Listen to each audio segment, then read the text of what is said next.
how she explains that, like, y'all think that there's a certain, type when it comes to sex workers. You think it's a certain type of person that's going to do that work.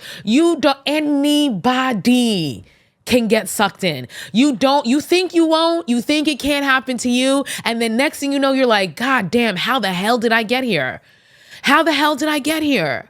Anybody can get sucked up into that world, especially in Hollywood. You have to understand, the way it's told, like the casting couch, right? Like I said before, why did they go into that hotel room? Why did they go to that party?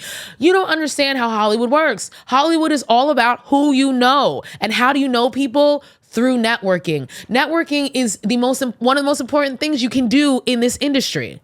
And how do you network with people? At social events. I've taken so many meetings with people at bars, at restaurants, I've gone to parties and events because, like, I am trying to connect with somebody. You know what I'm like? This is a part of the thing. And so what happens is you'll get to these events, and it's like 9 times out of 10, it's normal. Everything's kosher. But that one time out of 10, weirdo shit starts happening. And it's not just like weirdo shit starts happening and then you feel uncomfortable. Sometimes these people get drugged. Sometimes you go there, you take a sip of some shit, and now your head is spinning. Some of these people have horror stories like that, where they go to a celebrity party, they take a sip of something, they don't even really drink like that, and then they, wake up in a bed half naked, not remembering anything that happened. But guess what? That creep who put you in that situation probably has a secret recording of you. Which down the line, then what happens is you leave, right? Because you're all fucking distraught. You're like, what the hell? What's going on? I'm never gonna, like, what? You don't even know what happened because you were drugged. And then what happens? A few weeks later, a few months later, the motherfucker hits you up and is like, hey, you want to come down and lay a track down? Lay some vocals on this track for me? And remember, this is a big time person who can make or break your career. And you're still confused and like don't know what's going on from the party. But you're like, you know what? This is just business. I'll go. It's fine. We'll be at a studio. There were people there. Da, da, da, da. Then you get to that motherfucking studio and shit start. You lay that track down. Everything's normal. And then shit starts getting weird.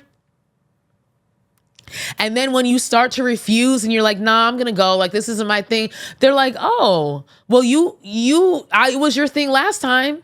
And you're like, what do you mean it was my thing last time? And that's when they pull out the video. The video of you probably passed the fuck out somewhere being abused. Or a video of you willingly, consentingly engaging sex acts, but you didn't know you were being recorded. And they say, well, it would be a shame if this video got out and we had to throw your vocals away. But if you go along with it, we're going to put you on this track. We're going to make sure you become a star and no one will ever see this video. And next thing you know, you're sitting here. It's just like a snowball effect. And then comes the drugs. Like they say, they keep you compliant. They have you on these drugs to keep you compliant. And you're doing these drugs just to numb yourself because of all the fuck shit that you got sucked into. It doesn't happen overnight. It doesn't happen instantly, but it happens, and it happens subtly, and it happens in a way that it's like suddenly you're in a place and you don't know how you got there. So I think it's important for us to not to withhold judgment of these folks. A lot of people are like, well, why would you say yes? And you just did that because you wanted to get something and da da da da. Right. Yes. Just because somebody wants to get something doesn't mean that they deserve to be abused in order to get it. That's not how any of this works. And yes, sometimes people will, feel like they're backed into a corner and it's like the only way I can get out of here with my safety, because let's not forget, these are thugs. These are real gangsters who are now being indicted for arson and kidnapping and witness tampering and keep tracking people. Like, these are not people to play with. So it's like you're backed in a corner and you're like, well, the easiest way for me to get out of this situation is to just go along and get the hell out. And now you are fucked. And that's how situations like, with Cassie, it's like you think you're in love. And little do you know, this motherfucker's been plotting on you the whole goddamn time. So I just want people to, withhold their judgment a little bit. And I know it's hard to understand, but it's the same thing, with like, why didn't they leave? Well, in P. Diddy's case, he had his goons preventing them from leaving. He had his goons tracking them down after they left. So how do you leave when you're being hunted by a super powerful man? And then, also giving grace to the people who were involved as well. Not the people who were, helping things, but people who got caught up and saw things, and so why didn't anybody say anything? Every single time one of these people comes out and accuses one of these moguls of something, what comes right after? The defamation suit. These people are rich and well connected. They can sue you into the ground. They have the money to keep you in court forever until you fucking give up. And they will destroy your reputation along with it.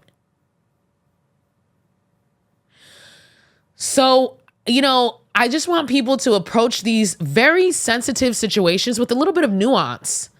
It's not that simple. It's not as simple as even the people who have the strength, even the people who have the guts to say no, or to, like that one lady, leave the party. She had to run out of the party. She had to run out to get out of the party.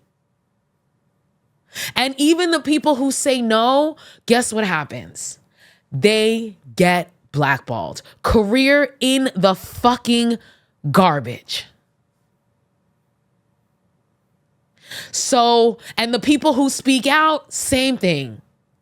Defamation suits out the ass, and they will never work in the business again a day in their lives. So I just want us to really consider that when we're judging these people who are in these circumstances.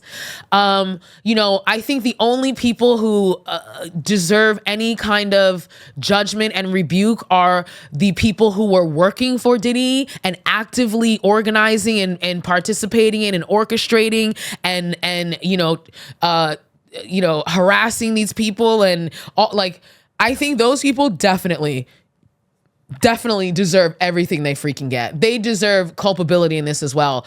But I just want us to have a little bit more compassion for the victims and the people who, witnessed these things or stumbled upon these things, but were scared quiet because they knew that they could never, ever go up against the wrath of these powerful ass predators.